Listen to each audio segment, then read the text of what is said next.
All right, well, I think we are at 11:45, so in the interest of time, let's go ahead and get started. Thank you all so much for coming. We're really excited for this PDW on how to reach the hard to reach and the importance of conducting high impact research with underrepresented populations. And we're very excited today to be joined by three excellent panelists who will be sharing some of their insights on this topic. We have Dr. Sarah E. Gaither, who is an assistant professor of psychology and neuroscience at Duke University, and she studies how social identities and lifespan experiences motivate social perceptions and behavior, and she has particular expertise in diverse settings with biracial individuals, interracial interactions, racial categorizations, and social development. We're also joined by Dr. Drew Jacoby Sengar, who is an assistant professor at Berkeley Haas School of Management, and he studies the outsized impact of subtle biases. And he has particular expertise in the effect of bias on performance, intergroup interactions, and the role of social networks in prejudice. Finally, we're joined by Dr. Jessica Remedios, who is an associate professor of psychology at Tufts University and who studies the impact of stereotypes on stigmatized group members under complex conditions. And she has particular expertise on people with multiple stigmatized group memberships, both how they are perceived and how they cope with multiple forms of prejudice. So as you can see, we have these illustrious panelists who have lots of expertise and experience in recruiting and studying underrepresented populations, and we're very excited and grateful for them taking the time to share some of their insights and experiences with us today. And so, just to give you a very brief overview of the session schedule, we are just opening with some welcome and introductions, and then we'll proceed through a couple of key topic areas. We'll start out with sort of general questions about how we sort of define underrepresented populations, their importance to social psychological research, and sort of important considerations in recruiting and working with these underrepresented populations. Then we'll transition to questions and topics around recruitment, and then moving to theorizing, writing reviews, and closing out with a discussion of publishing and funding. And we're hoping to save the last 5 to 10 minutes for a live Q&A session. But with that in mind, some notes about the session today. Please, please, please, we highly encourage you to participate and ask questions through the Whova chat. We have two moderators, Mindy Truong and myself, and we will be monitoring the chat throughout the session. And if a question is particularly relevant to the current topic, we will insert that question into our live discussion with the panelists. And we will also do our best to respond to all questions that are put in the Whova chat, even if we do not have time to answer them live. So while we have sort of a collection of questions and topics sort of pre-planned, and again, thank you to many of you who submitted questions via the poll that we shared on the SPSP listserv. So we sort of have a rough structure. We still highly encourage and we want to make this as beneficial for you all as possible. So please, please, please participate in the chat, and we will do our best to get to those questions one way or another. So without further ado then, I would love to sort of kick things off with our general topic area. And specifically, we want to start with this question of how we define underrepresented populations and whether that might be context specific. So we'll first turn to all the panelists to sort of get their insight and perspective on this question. And so Sarah, would you please take it away? Yes, thanks so much again for having me, and to the organizers for all of you being here. First, I want to say that I know this session is in conflict with another non-weird discussion. And so I do encourage you all to make sure you watch that recording as well, because I think the weird definition is really what a lot of us are going to be talking about today.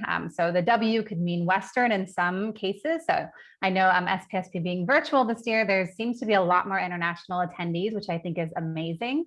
And I think one aspect of being underrepresented as a sample is really we're looking at which groups are ignored from our publications, at least if we're looking at it from an academic definition.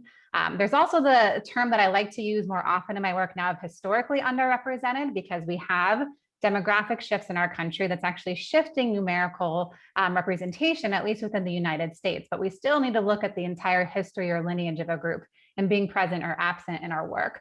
This can be very context dependent. For those of you who know me, I'm in North Carolina. We have a very different racial makeup here between Black and white populations compared to people who might be living in Seattle, right, where there's more Asian people living there. And so again, taking into consideration who are your easy to recruit populations, who are your more difficult, and really what voices they might have that might have been missed throughout the history of psychology. Fantastic. And Drew, would you like to contribute your perspective? Yeah, I mean, I largely agree with Sarah. I think that's a pretty good definition. I would underline that last point that she was making about representation, not only proportional to the population, but also within the literature, right? You know, what perspectives have we had access to? What perspectives have we elevated or not heard from? And that's a consideration as well, especially if we're talking about our work as contributors to a larger corpus, or as reviewers and editors considering the value of particular research. Absolutely, absolutely. I think that's critical. And then over to Jess, any thoughts to add? Yeah, thank you. And I want to say again, thank you for organizing, and thanks everyone for being here today. I'll just add that I don't love the term underrepresented for some of the same reasons that Sarah suggested.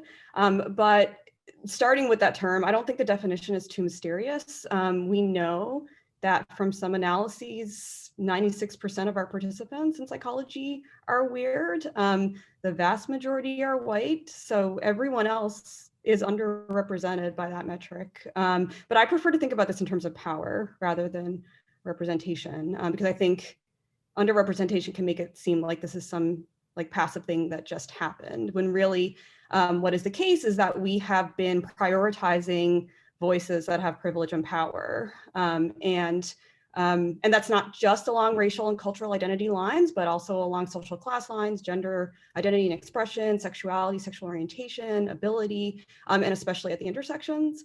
And so basically, I think we're spending most of our time and resources studying the same people over and over and over again. And that's what has led us to this space that we're in at the moment. Yeah, absolutely. I think that that's a really great insight. And yeah, like it is too bad that this session is at the same time as the non-weird session, but hopefully we can all sort of check in and view that one later as well. And so next, I kind of wanted us to have a conversation and just think a little bit about, and we've already started touching on this, but why it's important for us to include underrepresented populations in our research, or focus our research even more so on non-weird or lower power social identities, and then simultaneously kind of thinking about what then would be the most important considerations to take into account when working with these hard to reach or underrepresented populations. And maybe we'll just go in the reverse order this time. So Jess, if you would want to take it away. Yeah, so I think that, when I was thinking through the questions that have come up around doing this work, what I really wanted to acknowledge up front is that I think what we tend to frame as issues or challenges with studying underrepresented or marginalized populations, these are issues that I perceive more as problems with our field and not with our participants or our populations in any way. I think that, I want to acknowledge that as a field, we are doing better, but we're still really choosing to prioritize fast science. We're choosing to place more value, and this is a choice that we're making as a field. We're choosing to place more value on 5 studies with convenient samples that are predominantly white than 1 study with participants of color that maybe took twice as long to run. We're still considering the experiences of white participants to be more generalizable than they actually are, and shuttling research on marginalized populations to quote unquote specialty journals, which are being read less, cited less. Sarah wrote a great piece about this, and that are not considered to the same extent in tenure decisions, for example. So I want to sort of consider the context here, the system that's working here. And so it's first of all not my, it's my position that it's not necessarily the responsibility of individual researchers to do more of this research, although I want that, but I want to also note that it's the responsibility of those of us in power in the field to change the field, to make way for this research, to incentivize it to happen, to reward it. So, people on search committees, on tenure committees, on editorial boards, we need to start incentivizing and valuing this work. With that in mind, when I think about participant recruitment, I think about this as a methodological skill. So, the same as experimental design or statistical analysis. It's something that we need to learn how to do, and we need to take time to develop. And I think that that's especially important when we're considering working with communities that we may not be a part of. It's especially important when we're considering the historical context of communities that have been mistreated by researchers. And so I think it's important to know that context. So I think the first thing that a person needs to do is to do the reading on this topic, and to engage with research that has been done by experts within a community already, because there are always experts within a community. Sometimes we think as psychologists that we're just going in with the expertise, but the expertise is always there. We need to engage with critical race theory, with indigenous studies, with sociology, and understand the context of what has been done, understand the historical and the cultural context. And that, I think, is that's a really important starting point, even before we move toward the recruitment phase. And so I have some more, more thoughts on recruitment. I don't know if we want to move into that directly, or if we want to pause there for a moment. Yeah, I think that's fantastic. And I love the point about sort of not assuming, going in, assuming you're the expert because you're the psychologist, but actually doing some reading and really getting familiar with that context before going in. Before we transition into recruitment, I'll just open it to Drew or Sarah if they had anything they wanted to add on the topic, but then we could transition into recruitment at that point. I can go first. I think what I just really want to stress is that I self-identify as a diversity scholar, but I really think that I shouldn't have to, right? Anyone who is a psychologist, anyone who is a scholar should care about diversity and representation in their samples. We do, as Jess was saying, we pride ourselves on these easy to recruit samples, and we claim this is how people are. But most of our papers don't report sexual orientation. They don't even report what country sometimes these participants were recruited from. Political orientation is something else that I think we don't take into consideration in our samples either. And so this bias that we have in sort of overlooking these different demographic qualities, I think is actually making our science worse, right? And this is why when we start recruiting historically underrepresented groups, we discover our scales actually don't maybe replicate within those contexts or those populations. And that shouldn't be a surprise. And it shouldn't mean we're having a replication crisis. It means we're having a recruitment crisis, in my opinion. So that's one thing I would sort of add to the need for us to start making our work truly representative of all the different voices that we have. Yeah, I love that framing a recruitment crisis rather than a replication crisis, because maybe we're not paying attention on average to who is actually in our sample, and are we actually reaching a truly representative sample, or is it really mostly a convenience sample of online participants, whoever sort of signed up for our MTurk or prolific hit first.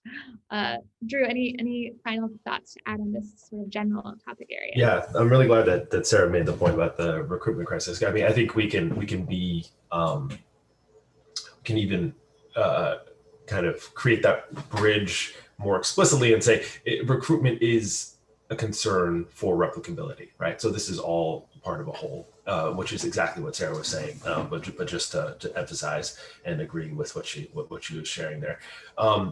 And I also, I do think that we should take to heart what Jessica was saying about coming to questions that involve diverse populations or underrepresented populations or underserved populations, knowing or willing to do homework, right? And not even just in like, have you read the latest books, but our job is to understand and have a grasp of the literature, right? And if we're going to come in and we're going to say we have something to add to this field, you should know what's already been done, right? And you should have a sense of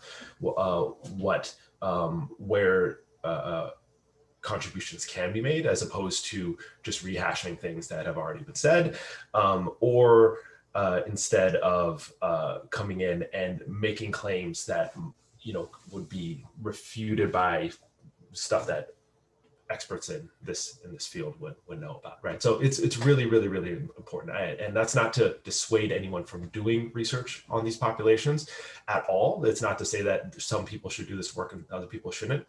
But it is not hard to find examples of researchers earnestly wanting to engage with these topics and then coming in and presuming a level of expertise rather than engaging in a way that earns that expertise. Yeah, absolutely. I think that those are all extremely important considerations, and I feel like there's a lot of alignment amongst our panelists on this topic, and I think it really sets us up well for our next topic, which Jess is going to sort of take the lead on, but we may, hear from the other panelists on this topic as well if they have things they'd like to add, but really just want to talk a little bit more in depth about, advice and lessons regarding researching these underrepresented populations or underserved, historically marginalized populations, whatever term we think is the best term for this. And just kind of hear what are some ways to recruit underrepresented populations outside of, our typical undergraduate participant pool or our MTurk samples.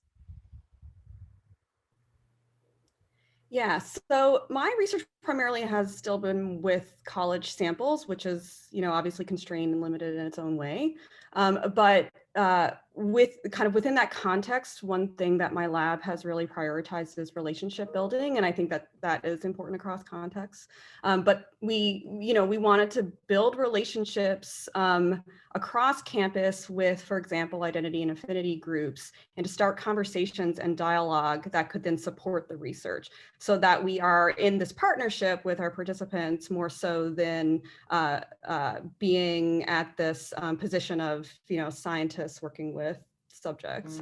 And so we've been developing those relationships, engaging with affinity groups on campus. For example, we go in to give talks about our research. We consider it really important to share the research that we're doing, and then talk about what people's perspectives are in the research, what their reactions are, what topics that are not being talked about that should be talked about, and just kind of maintaining that ongoing dialogue. And that has been really meaningful and fruitful for us. It's, again, just important because of, the ethical obligation to make sure that we're working, for the people who are our participants in the research. And we've also, more recently, like a lot of other social psychologists have been doing, and especially now, been doing online data collection. And I think that has some particular implications for studying marginalized populations, because now we have these ways of precisely targeting populations that perhaps we didn't have before. But I think it does allow researchers to sidestep this relationship building piece in a way that makes me a little wary. So you can ask, for a panel of participants who meet kind of specific criteria without talking to those participants. And so I think that there are, benefits and costs of this approach of doing online data collection. But one thing that we've tried to do is engage with more open-ended types of data collection. So if you do qualitative work, or if you are able to collaborate with someone who does that work, I think that's a really kind of good way to get richer data and to have a sort of conversation, right, where at least you're getting a better sense of what your participants are thinking, what's important to them, more so than initially you might get. I mean, I use survey responses and, quantitative data too, but that, gives you something a little different from a number on a scale. So I think it's worthwhile, to have more conversations about how we can still engage participants while also doing online data collection. And I think those were the 2 points that I have the most experience with. So I'll stop there, and if anyone else wants to jump in, that's great. Great. I can add a little bit to that. Yeah. I think, if you're about to start recruiting a new group of individuals you've never interacted with before, again, Drew kind of hinted at this. If you're not a member of that community, you don't share that demographic background, I just want to caution all of you to not just show up in people's historically Black churches or things like that unannounced. You really need to work on those relationship building, as Jess was stressing too.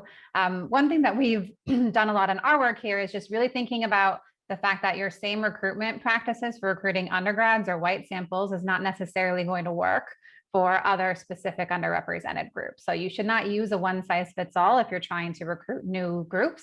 For example, we've been recruiting Black children for a number of studies in our lab, and we find posting ads on buses on our bus system because that's where parents are going to see those things. But putting things on Twitter isn't necessarily as feasible of a tactic, at least where we're based in North Carolina. So really thinking flexibly on your recruitment strategies. And again, making sure you're giving back to those communities, keeping them informed, because historically, as researchers, we have not been nice to minority groups of any background. And so it's really important for us, I think, going forward as a field to make sure that we change that history and actually start acknowledging the lived experiences of people who are underrepresented. Yeah, I think that's, sorry to jump in.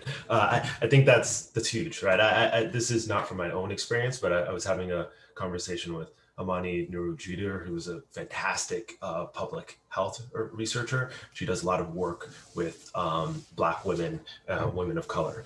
And when I was talking to her about recruiting and her strategies, one of the things that she mentioned is trust, as Sarah was talking about, is huge, right? That these are for historical reasons. There's a lot of reasons why Black Americans might not want to be involved in academic research, but also in terms of some of the things that might be most meaningful and impactful in terms of research questions. Those can oftentimes be sensitive topics. So some of the work that she has done, for example, looks at experiences of Black people and Black women in with their healthcare providers or their experiences in the healthcare system. That's a very, very sensitive topic. It's also an extremely important one, an extremely germane topic.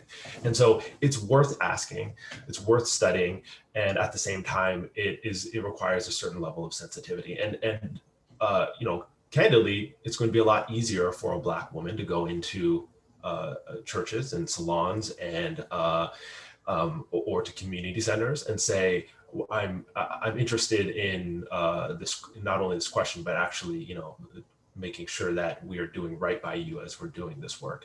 That's not impossible for other people to do, but that same, what might be a little bit easier for a Black woman, a researcher in that case, is something that you're going to have to go above and beyond to try to do if you're not a part of that group.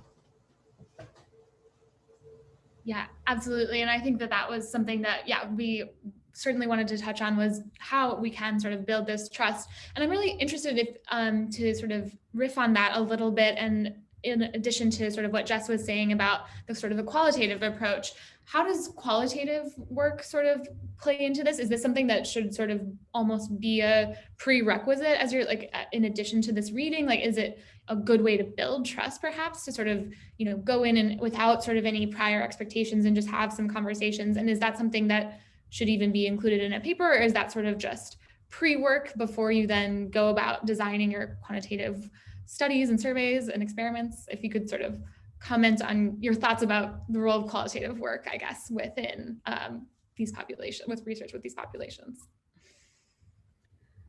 I mean, I would just respond by clarifying that I do quantitative work. So I, can't speak from all perspectives, but I think we need all approaches, and all are important and all are legitimate. I wouldn't classify either quantitative or qualitative as pre-research. I think that there's power in mixed methodologies. There's power in other ways of knowing. And when we rely on, anytime that we rely on one type of method, research, anything, we are missing a component or excluding a component of that work that could help us to better understand our topic. And so maybe one person can't do all of that by themselves, but we can make space and reach out and collaborate with people in whatever role that we're in, right? To kind of make sure that there is space for all kinds of work in the field. And I think qualitative research has been often excluded in many of our top journals in social psychology, where the focus has been more on quantitative research. And I think that that is a really important perspective that we're missing. I would add on to that, actually, that I think social psychology has a real strong bias against qualitative research. As someone who's starting to do more and more of this work now, we're not finding any qualitative work really published in any of our quote unquote top 4 journals, right, within social psychology. And what I think is really important about qualitative work that we don't get from quantitative work, particularly if it's a group that has been historically excluded, is we often don't know if this one scale is really capturing their feelings of belonging in the same way, right? Even the word diversity means something very different depending on your own respective demographic identities, right? And so without having some sort of qualitative interview type experience, we're going to end up inferring probably wrong results from any scales that we've only really used on a bunch of white undergrads from our typical samples we get. So I do think it's really important to consider those things. And that gets back to Jess's original point in sort of changing our system from the top down, right, on sort of what methods we even value. Qualitative is an underrepresented method in social psychology. Longitudinal methods are a lot harder to do, right? But these things that take longer are still undervalued. And so again, what's the cost if this publish or perish mindset is in place for grad students, postdocs, and pre-tenure faculty like myself, right? You have to weigh the pros and cons of doing the research the correct way and how that might impact your career. And I hope we get to a point where that's not a trade-off that we have to be considering.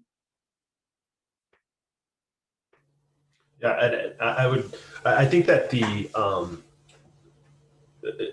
example I was giving before about trying to reach out to Black women as research populations, asking them about their healthcare experiences, that is to be more concrete about strategies that we can take as researchers, who might not look like the people that we're trying to study or have the, come from the same backgrounds.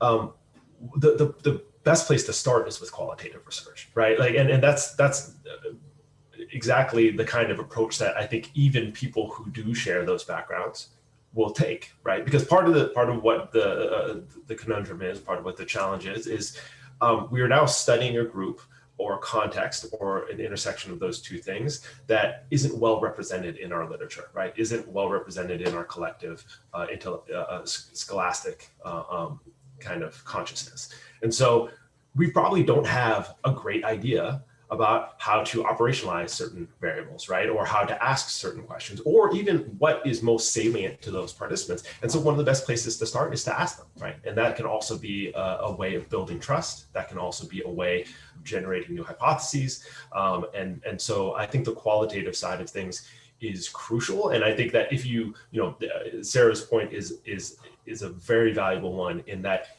to the extent that we want more people to take those approaches, incentivizing it on a field level is one way to do that, right? A powerful way to do that. Absolutely. Absolutely. I think that that's a really clear message that's sort of emerging from our conversation thus far, is just how can we make even, not just an individual sort of researcher by researcher approach to sort of studying these populations, but really integrating it into the field at a higher level, at a systemic level, as kind of the way forward to kind of clear a path, hopefully, to generate more representative research in our field. So with that, I think I'll hand it over to Minty, who's going to sort of take us through the second half of our session. Yes, hi everyone. So before we move on, there was a question in the Q&A for Wuva, and I'll try to make it a little more general. So the question was about how can we be more inclusive of cross-cultural research. So looking at countries that might be low income. I know a lot of us are doing work that are based in the US. And so are there any strategies that you know of or have used to reach out to countries that might not be at all represented in our literature. And this can be open to anyone on the panel. I guess I can chime in. I think we also have a big bias. I'm just going to say everything's biased in our field. I think we have a big bias on what we consider cross-cultural research, right? Any intro to social psychology textbook, it's always Eastern, Western context, right?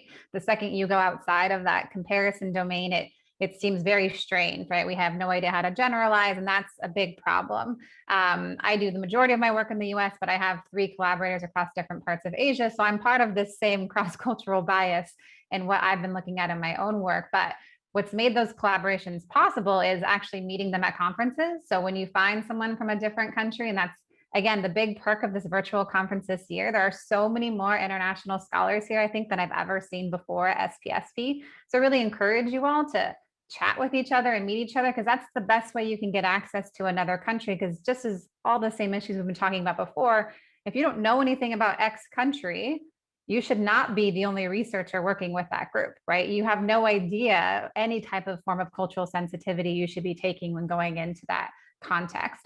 So without a collaborator in that home context, I would strongly, strongly advise anyone against just jumping into any of those new types of things. But it is a direction that I think we need to be going in, expanding. It's the number one question I get from undergrads. Well, what about African countries? What about South American countries? What about all the rest of the world that we don't ever talk about with cross-cultural research? And that is adding to this notion of generalizability. Gender, race, ethnicity, it all varies so much across cultural contexts. And if we don't start acknowledging that, again, it just limits the view and the impact that our work can have going forward.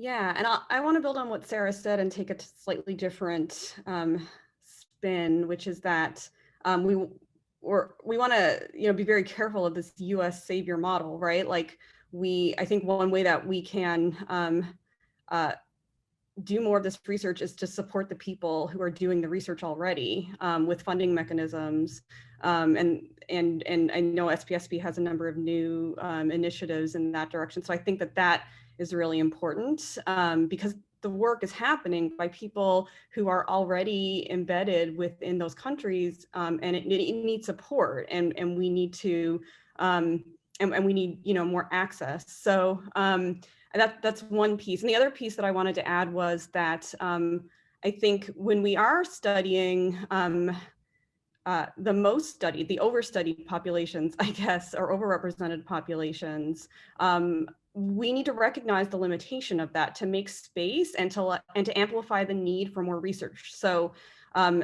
we need to counteract this tendency to generalize from white US samples to everywhere else in the world, because that sends a message that this question has been answered, which is not good for access and it's not good for science. And so we're recognizing the limitations of the research that we're doing, I think, is also a piece of this that's not as well talked about.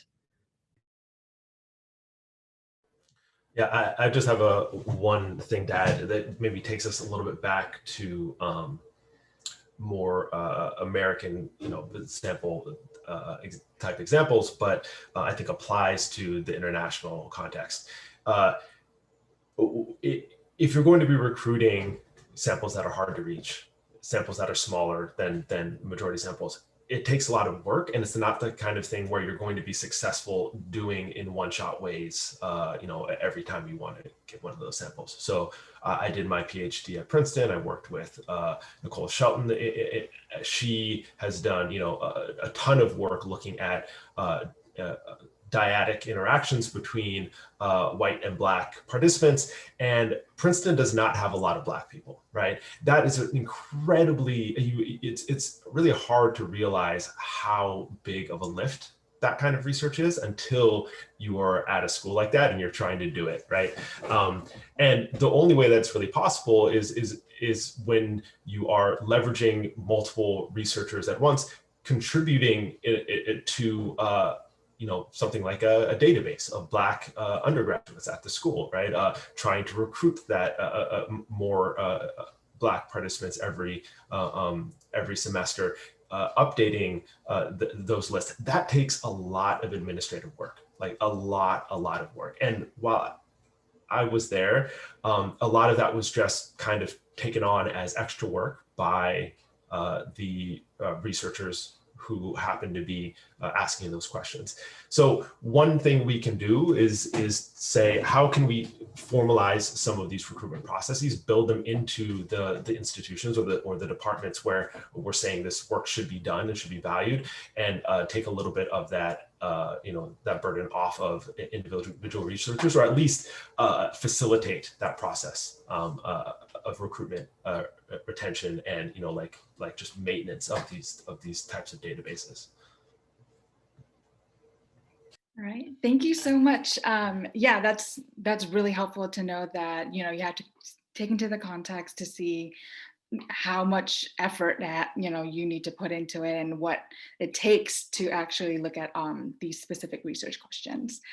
So now we'll move to the next, I guess, section of our panel, which Drew will be heading, and it's about how to frame manuscripts, how to theorize, and what to consider when your paper is under review. And so Drew, please just give us what your thoughts are on this, especially if you can answer questions that are about, what we should be mindful of if our backgrounds don't exactly, or they differ from the research populations that we are working with, what are effective ways or compelling ways to frame manuscripts, and also how are these things different or are they similar when we move towards intersectional work? Yeah, so the first question kind of about sensitivity when we're researching populations that might be different from those that we're most familiar with. This is, Sarah actually kind of alluded to one of my biggest point here. You need people from those groups, right? As collaborators, as authors on your papers, that means making sure that you have, ideally faculty and graduate students, right? That means having editors and reviewers who are from the groups that are being discussed in these papers, and also making sure that we are not just having them having, say, like a gay person or a Black person on a paper about one of those groups, but actually giving them voice in the process, right? It is vitally important to consider the power dynamics within any one of these situations, and how it can be uncomfortable to speak up in normal times as like a junior collaborator, or third author, or fourth author, and making sure that you're giving voice to those people as opposed to using them, whether intentionally or unintentionally, as a token for cover, right? Saying, well, we have a Black person on this paper, so this paper, there can't be really anything that offensive about what we did, right? That's I think on the editorial side, there's probably two things that come to mind in terms of sensitivity. And that's, again, involving reviewers for the groups that are being discussed, or the groups that are going to be impacted by that paper. And also, I think this is a little bit more difficult, requires some kind of in the moment considerations, but consider whether or not this research might have negative consequences or implications for the groups being discussed, right? And if it does, consider whether or not the research is of high enough evidentiary value to be, to merit publication. And that's not to say that, I don't want anybody to interpret that as we shouldn't be asking certain questions. That's absolutely not the case. But if certain questions have cause undue burdens or have negative implications for certain groups, we should be making sure that the research that we're producing, that we're publishing, that we're putting our stamp on and putting into our academic journals is actually of a quality level that merits taking those risks with those populations, right? And so I'll wrap up here, and then we can maybe bring other people in and then get to the other topics that you mentioned, Mindy, in a second. But I think that one of a topical example, there's an article this past summer on intelligence differences across countries, right? And I think what I've discussed thus far is a potential remedy at all stages, right? If we're talking about certain countries as having lower IQ than others, why don't we bring on a researcher from one of those countries to make sure that what we're saying makes sense, right? That the ways that we have operationalized intelligence, the ways that we're writing our paper, wording certain things are the way that we would at the level we hope they would be. And then on the editorial side, one of the reasons why research like that gets published is because the people who are evaluating the work don't understand the implications that papers like that might have for the groups being discussed, right? By their own admission. And that those things are far more apparent to the people who are being implicated in that research, right? And so, yeah, I think if other people have things to add to that or other directions to go, that it could be valuable.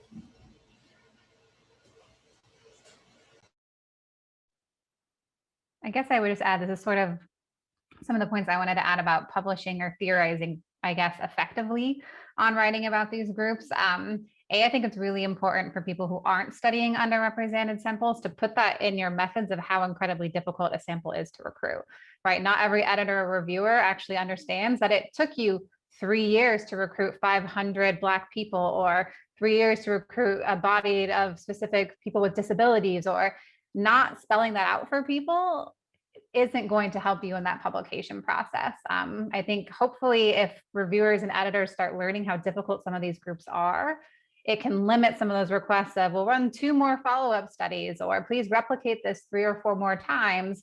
But in line with what Drew was saying, you don't want to not replicate things. And I'm not saying you shouldn't have high-powered samples within your research either, because it's really important that you don't step beyond what your smaller sample may be saying, right? That's one study, that's one piece of evidence, but without more people doing this work, which means we need it to be published more often.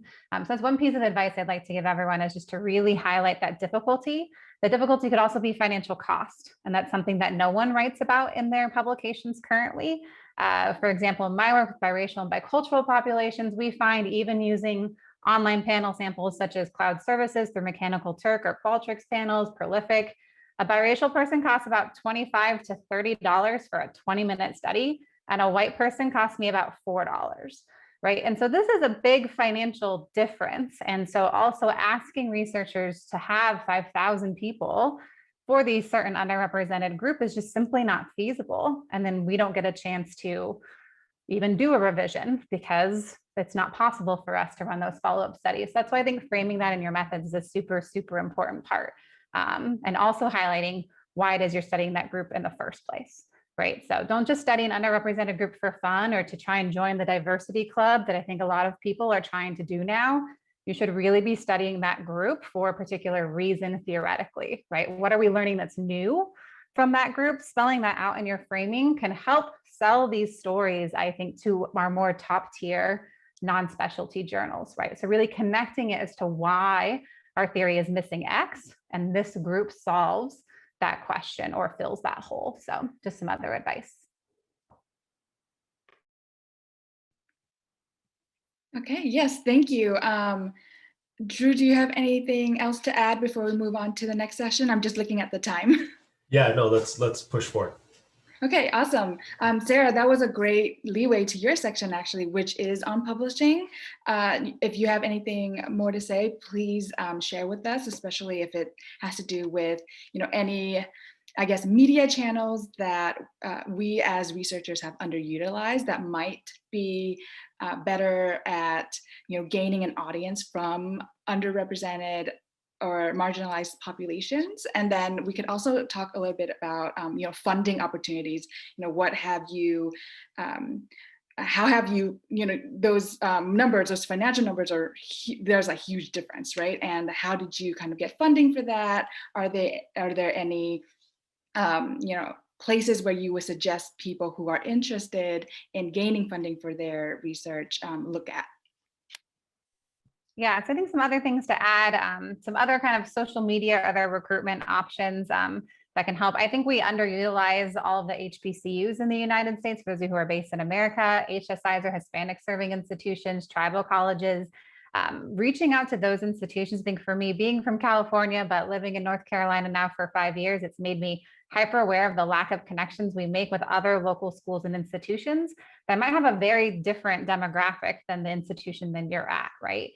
So using those social media channels, those connections with other faculty, even locally around you, can increase your chances of recruiting a more representative sample on its own.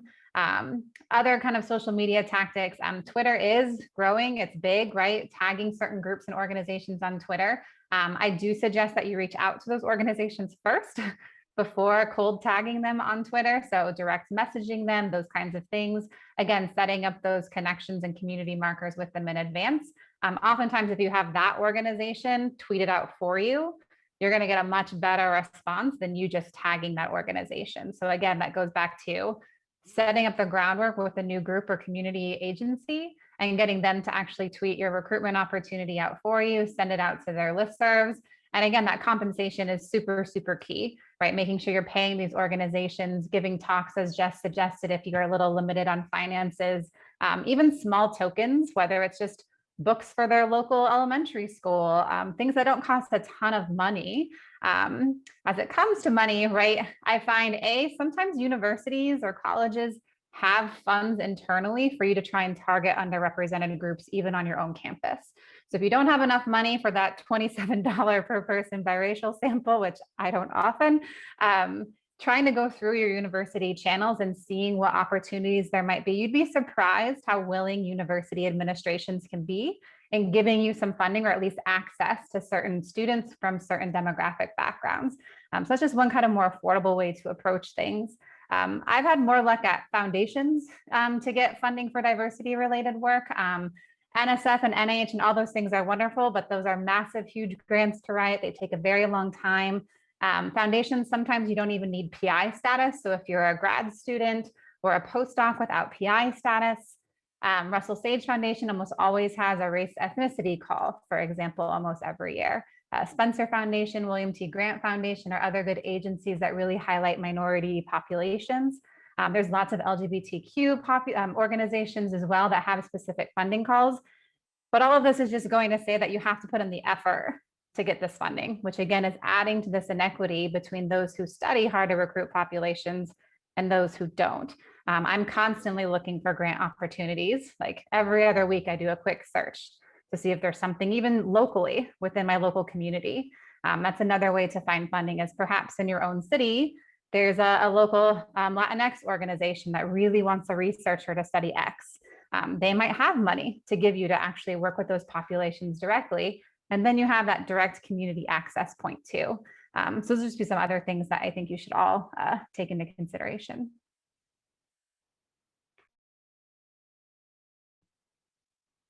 Okay, thank you so much.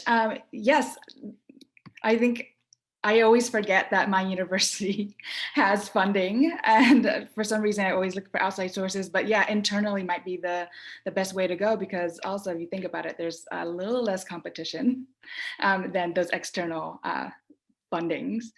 Okay, so we have about 10 minutes left in this session, and we'd love to kind of open it up to the participants or the attendees for a live Q&A. You can simply, you could use the chat in Wova or just raise your hand, and that should be an option in your in the participants list.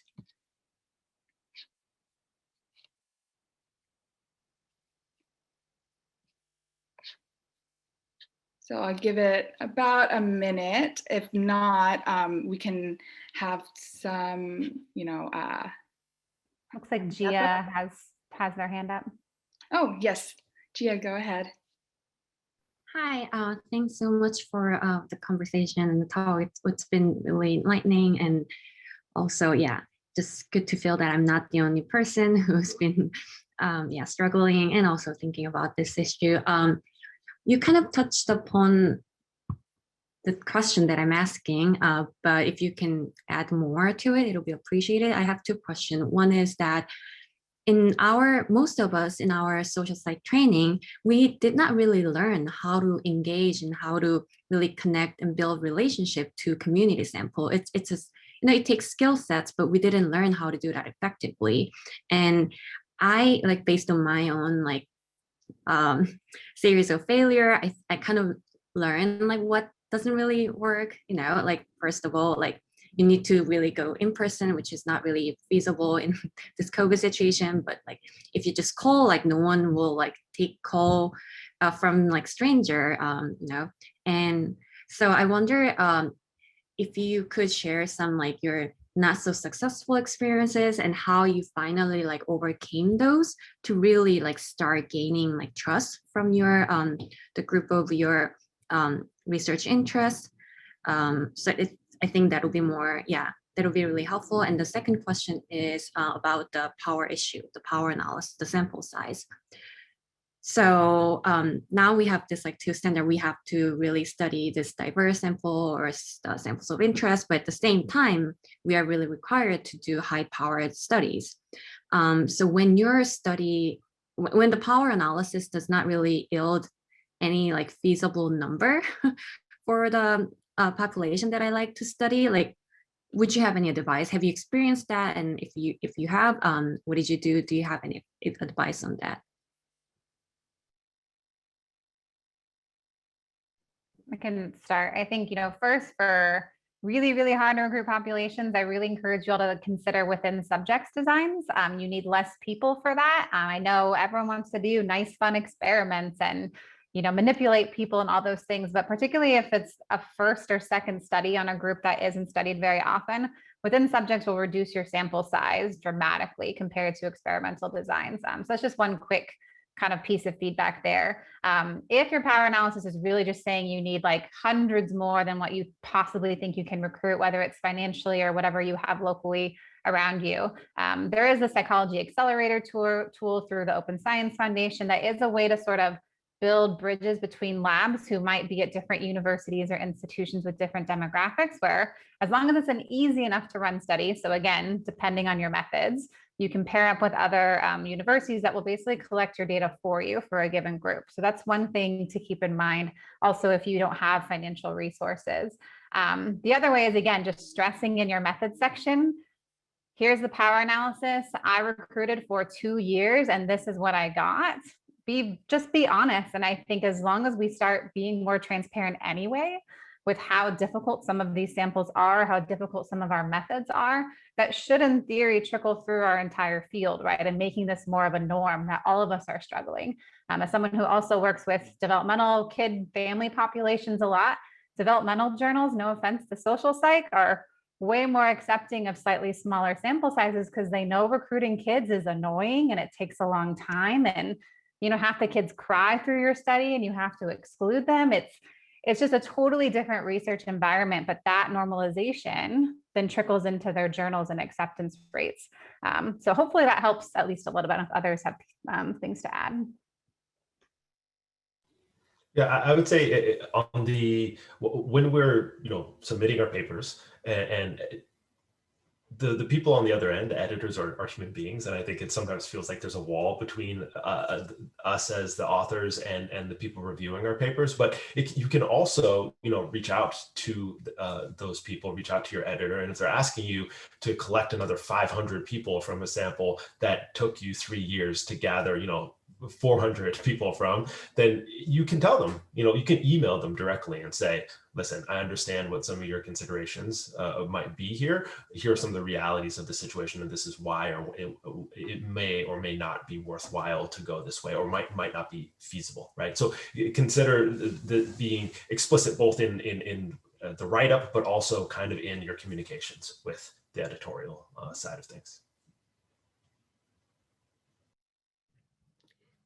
And I'll just jump in because I don't think the first question that was asked about what are some of the failures that we've experienced has been addressed yet. So I'll just share one of mine to address that question.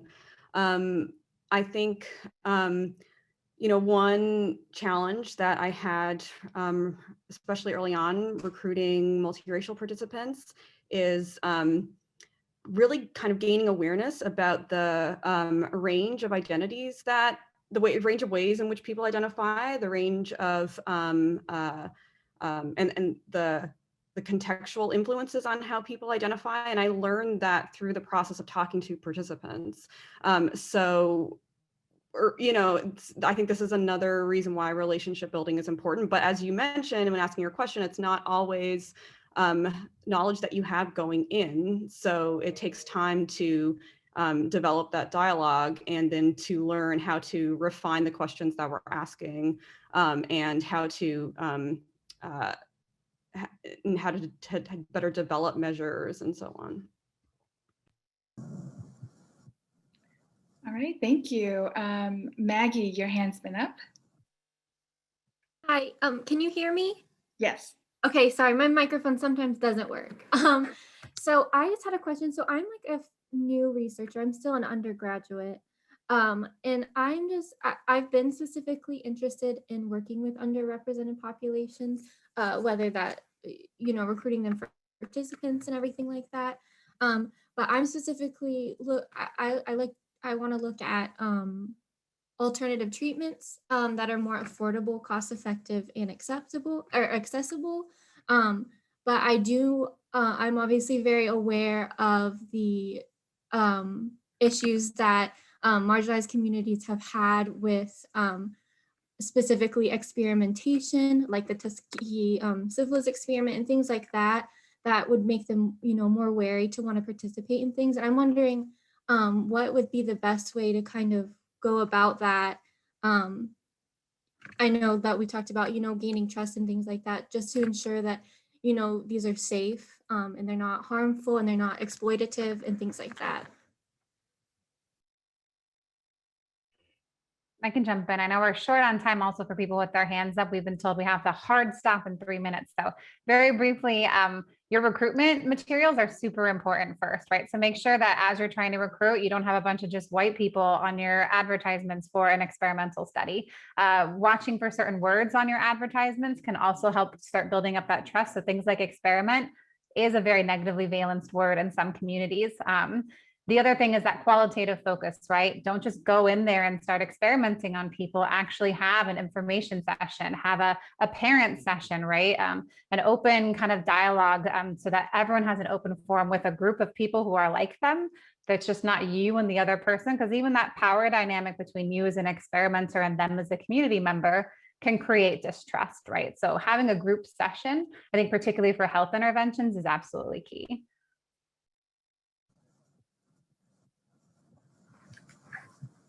Thank you. All right, I think we have time for one more question. I'm so sorry. If you still have a question that's lingering, please put it in the chat and we'll try to answer it after the session. Jada, I think you had your hand up next. Thank you. I just had a question about how would you recommend promoting diversity research in certain spaces where there is an unwillingness to recruit underrepresented populations, especially on PWI campuses?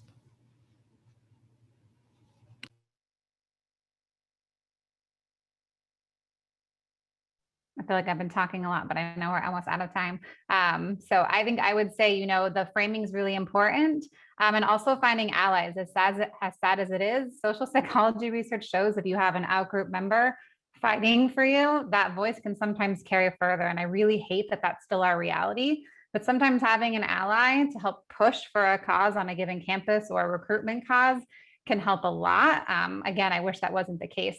Other ways is just highlighting what the benefit is, right? So really making sure people are clear about the benefits that stem from diversity, whether it's creative thinking, or one that I use with a lot of university administrators is it increases our financial gains, right? Everyone loves to make money. So if you can actually show them data that more diversity efforts actually increase financial gains for a given institution or a community group, that's another really good way where you highlight a common good that they might care about a little more than the well-being of some population, right? And again, that's a sad reality, But if you want to start doing these questions, you have to think flexibly about what will actually get people on board to get you access to a group that just hasn't been heard historically. So I hope that helps.